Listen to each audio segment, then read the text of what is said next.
boa noite para você. Sou eu, Alan Passos, e este é o Conversa de Redação Noite. Ao meu lado hoje, os jornalistas Edilene Lopes, Pedro Nascimento e Mardélio Couto.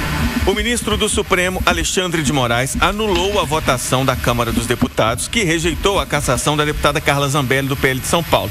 Então, Moraes determinou a perda imediata do mandato da parlamentar.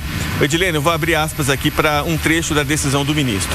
Na presente hipótese, em respeito à Constituição Federal, é o Poder Judiciário quem determina a perda do mandato parlamentar condenado criminalmente com trânsito em julgado, cabendo à mesa diretora da Câmara dos Deputados, nos termos do artigo do inciso 3º do artigo 55 da Constituição Federal, tão somente declarar a perda do mandato, ou seja, editar o ato administrativo vinculado, é o que diz o ministro na decisão. O que o Moraes está dizendo é que a decisão cabia ao Judiciário, à Justiça, não ao Legislativo, que só deveria dar o aval, só a confirmação. Mais um capítulo dessa guerra entre poderes vindo por aí. Boa noite, Edilene.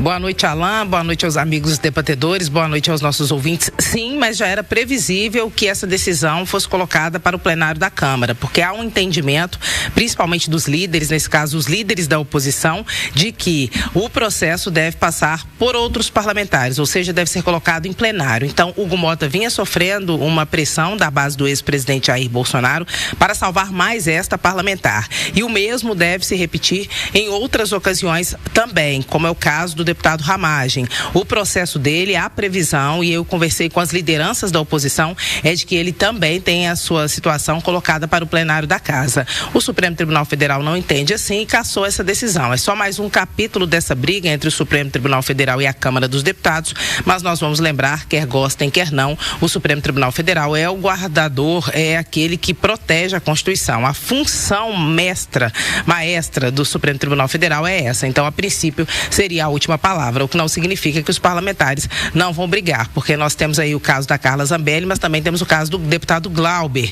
Então, essas situações são todas colocadas de alguma maneira. De um lado pressiona a situação, de outro lado pressiona a oposição, cada um briga para manter seu parlamentar, quando é o caso de uma cassação. Vou seguir em Brasília, Pedro. A Edilene citou aí bem também o caso do deputado Glauber Braga, do PSOL, que acabou agredindo uma pessoa ligada ao MBL e por isso teve seu mandato suspenso.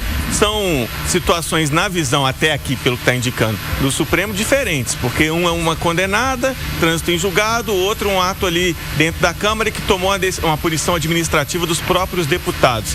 Mas muito se esperava que essa decisão aí de ontem pudesse de fato respingar, voltar para o Senado, para o Supremo, e voltou, né, Pedro? Boa noite. Exatamente, Alan, boa noite para você, boa noite para os debatedores. Não tinha muita solução, né? O próprio ato do ministro Alexandre de Moraes hoje já deixa claro que a Câmara deveria apenas referendar essa decisão e, portanto, cassar o mandato. Não cabia, juridicamente falando, essa questão da votação, apesar de, como a Edilene disse, né, já era um fato dado que isso seria levado para o plenário justamente por conta da pressão da oposição.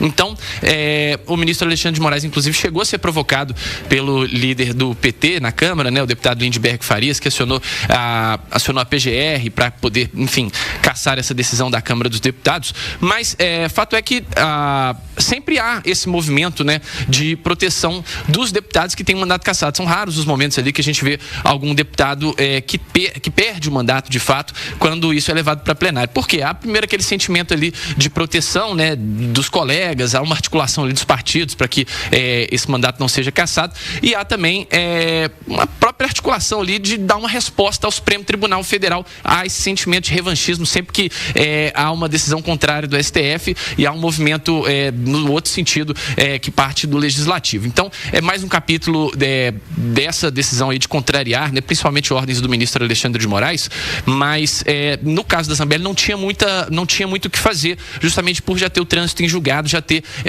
a decisão já favorável para essa perda de mandato, que é bem diferente do Glauber Braga, viu? O Glauber Braga, apesar de ter esse pedido de cassação que foi votado no mesmo dia, Glauber Braga estava ali mais por quebra de decoro. Essa quebra de decoro também raramente, raríssimos os momentos em que um deputado é cassado, havia uma pressão muito grande justamente por conta do que o Glauber Braga, das críticas que ele fazia, do movimento que ele representa. Então, havia um pedido ali da cabeça do Glauber Braga, mas também houve acordo.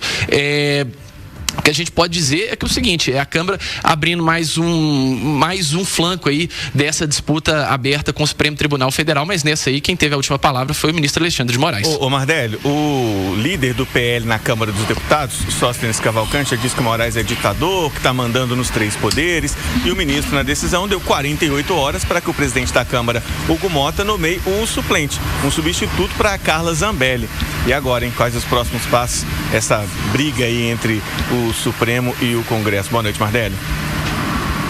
Boa noite para você, Alan Passos. Boa noite aos demais debatedores. Alan Passos, eu vou ler o que disseram os meus colegas anteriores aqui sobre essa questão do Congresso. O Congresso tem tentado mandar alguns recados para o Supremo Tribunal Federal e acho que esse é mais um exemplo, né? Mais para demonstrar uma insatisfação com posições do ministro Alexandre de Moraes e demais componentes da Corte do que eles acreditarem de fato nessa questão, no que eles fizeram. E também tem essa questão que o Pedro destacou, há sempre, né, Alan Passos? Se a gente puxar aqui a ficha, o ouvinte vai se lembrar de vários exemplos que a gente já citou aqui na Itatiaia. Impera o corporativismo nessas votações, seja em Câmara Municipal, seja em Assembleia Legislativa, na Câmara dos Deputados, no Senado, quando há denúncias graves contra os parlamentares, quando não há uma pressão muito grande da sociedade, quando não há uma situação que fica insustentável, eles acabam protegendo os pares. Há um corporativismo que impera nesse tipo de caso. Eu queria chamar a atenção para um ponto, Alan Passos, acompanhando essa discussão lá do deputado Glauber, eu vi vários nomes da direita tentando fazer o que o Pedro também citou aí, colocar todo mundo em uma sacola só, em um balaio só, como a gente diz em Minas, querendo colocar na mesma situação o Glauber Braga, o Ramagem e a Zambelli. Alguns nomes da direita até tentaram ali suavizar a situação, dizendo que não eram favoráveis à cassação do Glauber, mas por trás tinha essa possibilidade, essa tentativa de usar o caso do deputado Glauber Braga